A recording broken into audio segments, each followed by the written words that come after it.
Hello and welcome back. This is David from the Personal Finance Squad. We just finished exercise 20 where we went through the supplemental worksheet to put all those items in there. And that means everything in the budget has been accounted for except for where people are going to live. So this exercise 21 is about leasing an apartment, or technically you could rent a home.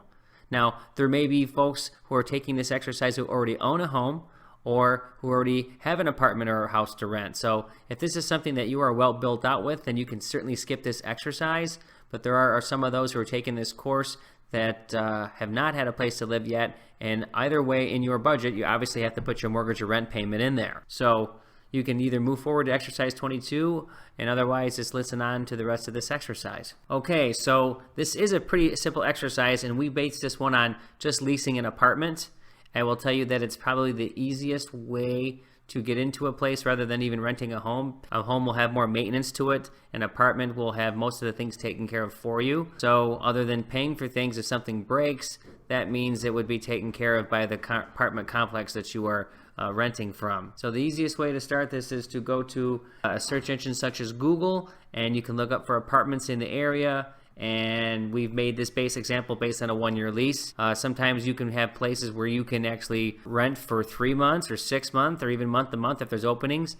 Typically it'll cost you more if you rent on a shorter duration, but a common one is a 1-year tenancy, if you will. What we like to say here is that when you go to perform this exercise is that you want to look at least 3 places, if not more. And it's pretty simple to do because when you search for that, or there's places like Apartment Finder, for example, there are many places that'll come up in your search engine. So you can look pretty vastly about the geographical area you're in, and you can look at the amenities that they have. You can see pictures. So this is not really a tough thing to do.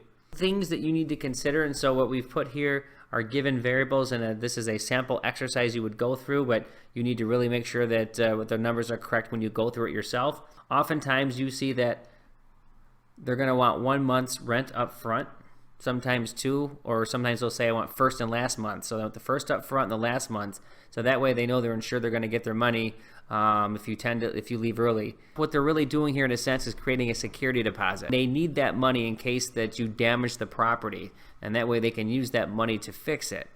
Now it doesn't guarantee they're going to have all the money if you actually damage a place, but that's pretty standard in the industry to get a first and last month's rent, but of course every situation is different, so you need to ask. Oftentimes utilities can be covered, some but not all per se. It just, again, depends on what it is for your situation, but it's not uncommon for them to cover the water bill, or sometimes they cover the heat and the water. Sometimes you have to pay everything. It just depends. Usually apartment living has a pretty consistent amount of billing, meaning they know that the gas bill is typically $50 kind of a thing, for the most part. So I think with the consistency, and it's also a way to get more people in to live there because it's really low maintenance for them. They basically can move in, pay a couple of bills, and they're good to go. So we threw in here in this example that we said the costs are estimated between $35 and $50. This could be, let's say, in Idaho, but you could go to California and they could be $65 to $100. It just depends, so make sure that you check. If you want to do this, again, if you're a first timer, this is like a good exercise to do, or great for a student to actually just kind of run through the scenario. But nevertheless, you're going to have a grid you need to work with in real time for when you do this, and you can see some things on here that are the main noticeable items that you need to check out. So you can see here certainly the rent, the apartment name is obvious. Do you require laundry? People like laundry in the unit. Some people will only rent from a place that has it because I want to stay contained in their apartment. Certainly pets are very important to people these days, so that might be a consideration. A carport, especially if you're in climates where it could snow or rain a lot, or a lot of dust, and you want to have your car stay clean and not have to shovel snow off of it necessarily. Clubhouse is an activity center where you can watch TV, play ping pong, you can rent it out. They have a pool, tennis courts per se, things like that. So we just mentioned pool, and certainly the location. As you fill this out, you could even jot this down. This will not take you long. You could create this in Excel and even have 10 places. It's up to you. Remember, everything's going to be listed out for you when you go to do these searches. So it won't take you long to narrow down where you'd like to go, what might fit for you. But what you can do is understand, again, based on your budget, what is important to you in terms of what you're willing to afford. Just no different when you buy a house. You're saying, well, what can I afford for my mortgage payment comfortably to live on?